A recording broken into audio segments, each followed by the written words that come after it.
Recording.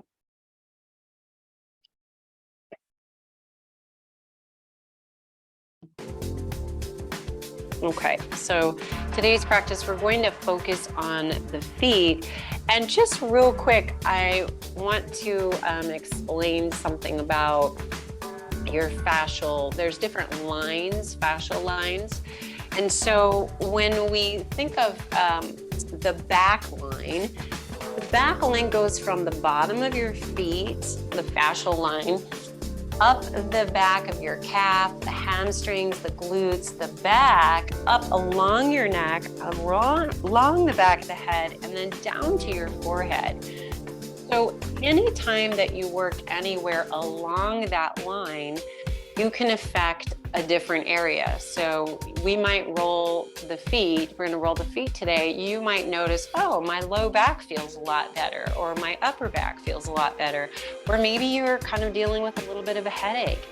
That could be affected as well. So pay attention, and it's really fascinating because through fascia, all of these muscles, it's not like separate compartments. They're all connected. So it's pretty cool. Okay, so what we're going to do is we're going to come to a standing position today. You can set your ball off to the side. And we're going to do a little bit of standing stretching. I always like to do some sort of a check-in in the beginning. So we're going to do our check-in early on. So I'm going to stand to the side, bring the hands to the hips, and just feel your feet beneath you. And notice how you're standing. So take a moment to notice if you're locking your knees out, pushing your hips forward. This is a really common way to stand, especially when we're waiting in line. I'm super guilty of, this and catching myself. So notice too, if you do this, how much pressure can go to the back. So I'm exaggerating, my hips go forward, I'm kind of stretching open the fronts of my hips. My knees are jammed back. And then there's a lot of pressure coming to my low back, and I'm pushing my belly out. So it's not great for just posture. And, everybody's concerned about, the belly, right? So bring yourself back through center. Think about the crown of the head over your ribs. And then soften through your knees just a little bit. Doesn't mean that you have to bend a lot, but just a soft bend in the knees. And then feel your weight equally on the right foot and the left foot. And just see if that feels a little bit more different, maybe a little bit more active in your musculature. This is something to think about the next time you're standing in line, or do you shift yourself to the one side? That's really common as well. So we're gonna sweep our arms out and up, and then bring the hands down through the middle. Walk your hands down your thighs. So you're gonna bend and hinge at the hips, and just walk your hands down as far as you can go. If you can't reach the floor, that's okay. Keep your hands on your shins or your thighs, and then let yourself hang here for a moment and just notice how far you go. If you can reach your hands down, notice how far you go. Maybe you can reach beyond that if you're super flexible. Maybe it's coming to the wrist, but also start to notice the sensation. Where do you feel the stretch? Maybe it's the calves, maybe it's the back of the knees, maybe it's the hamstring. And then slowly bend the knees. We're going to roll all the way up, let the head come up last. We're going to do that one more time. We'll sweep the hands on up. And then bring the hands down through the middle. Watch that you're not jamming the knees back, super common to do. And then hinge again, holding forward over your thighs. And take a moment just to notice how this feels. Maybe there's a little sway. And I want you to just notice again how far you come down. Don't expect a lot of change here. But we're gonna come back and check in after we roll our feet. So notice how things feel again, calves, hamstrings, back of the knee, and even notice your low back. Okay, so make a note of that, and then let's roll all the way up. Okay, as you come on up, grab your ball. So you're gonna take the ball that you have, and we're gonna place it underneath our right foot. Might move a little bit closer. Okay, so you're gonna place it under your right foot. And if you notice, I've got my heel down. So usually we have the ball of the foot or the heel down. usually. But in a moment, we're going to take both up. And so that might mean that you bring your hands to the wall if you feel a little wobbly. So take a moment and just now you have your foot underneath the ball, and you can also do this seated. So you're just gonna kind of roll the foot over the ball.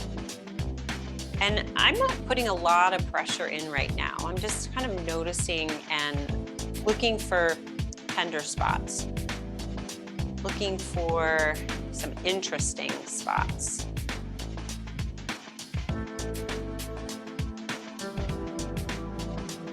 And then as you do a little bit more, you might even push in a little bit on the ball in different spots. If you have a lacrosse ball, I would say be really mindful that you're not pushing in a lot. The one thing about a lacrosse ball that I don't prefer is that it doesn't have a lot of give. And so you have to be careful that you don't injure your body. Okay, so we're just kind of pushing gently or rolling, depending on what ball we have and how much pressure we need. Ooh, I'm finding some good sore spots. And then now take the ball back so it's underneath your heel, and now I have the ball of my foot onto the floor. Push down into the ball of the foot, and then I'm gonna place my weight onto the ball, and I'm just almost like I'm hopping here. And then if you can, so mine's a rubber ball, so it's kind of gripping underneath my heel. And if you have a tennis ball or something that's not very grippy, then you might just do more of a press and release, press and release, press and release as you kind of move into that heel. And then what we can do as we press and release is we bring blood flow into it. We bring nutrients into and out of this area. So, and waste products. Okay, now go ahead and go back. So now your heel is on the floor. And now we're going to, sometimes I think this one is good to see the bottom of my foot. So you're looking at the ball of your foot. So really think of the center here and where my finger is, and then I can roll or wrap my toes around. So I have a little bit bigger ball, and then I can think about squeezing my toes around it. And that also helps to work the intrinsic foot muscles, which is nice. Those can tend to be weak. So we can do a little squeeze and release, squeeze and release.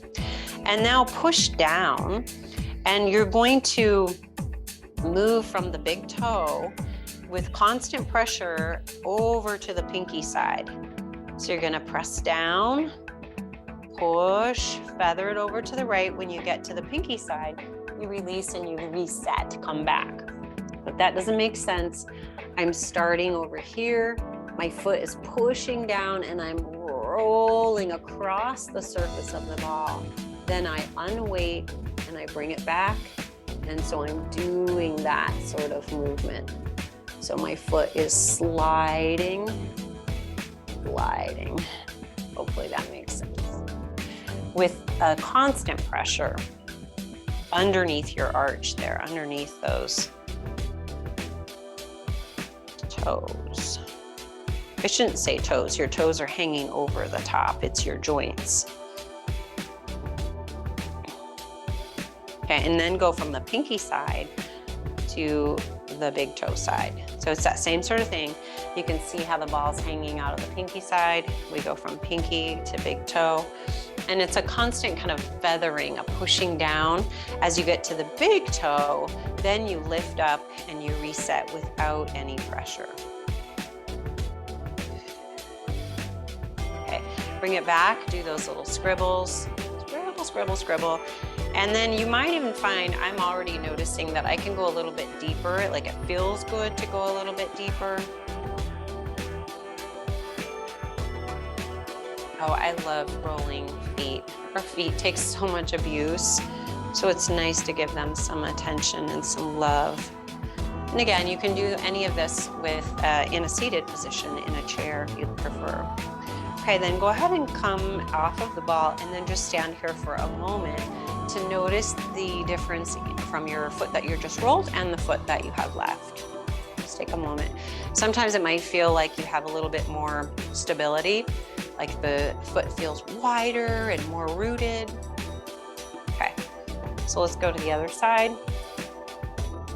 And we'll come right into those scribbles on the left side.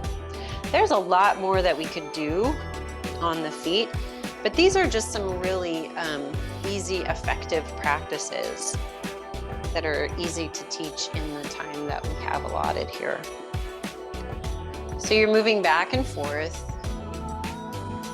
and again, you might slow it down a little bit. You might start to go in a little bit deeper. And how does this foot compare to the right side? Maybe you're finding some surprises. I certainly am on this foot.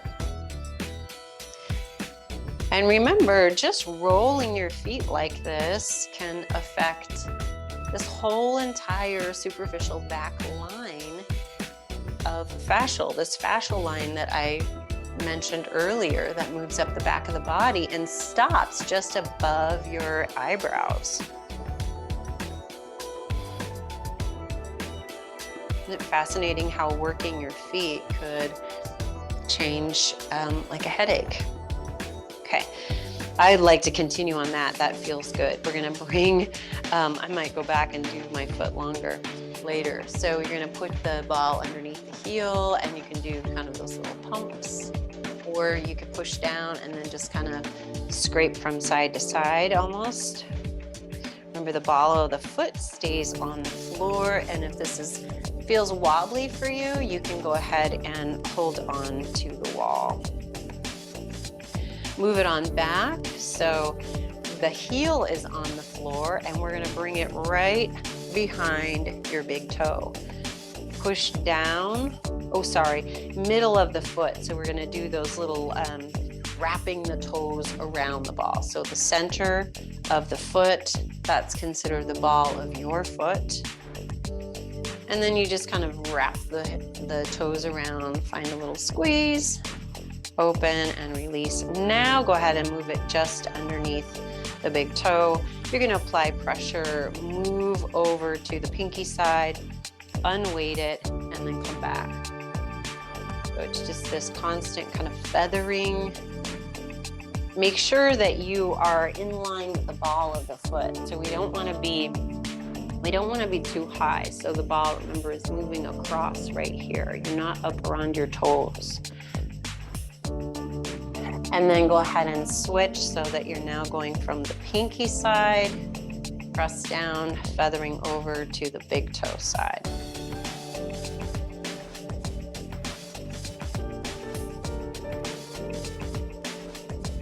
And what's also really nice too is these sessions of rolling don't have to take very long to make a difference in how you feel. They can also be very relaxing, so that you have this overall relaxing response. Okay, now back to those scribbles, and then we'll come back and do our check-in and just see if anything feels different. Go ahead and go, if you want to, a little bit deeper, for just about 5 more deep breaths.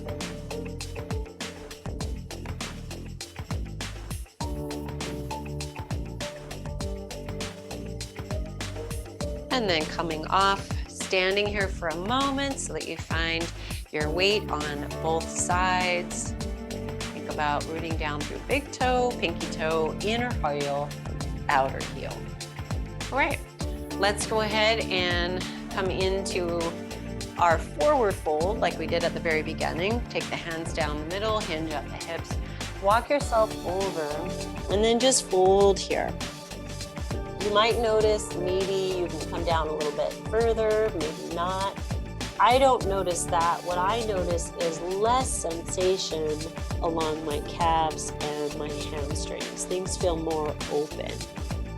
So notice what it feels like for you. Maybe you feel somewhere else along your low back or your spinal muscles. And then slowly let's bend the knees, roll yourself up, sweep the arms out and up. I got a little congested on that. And bring the hands to your heart center. Take a deep breath in and exhale it out. I thank you for joining me in today's practice.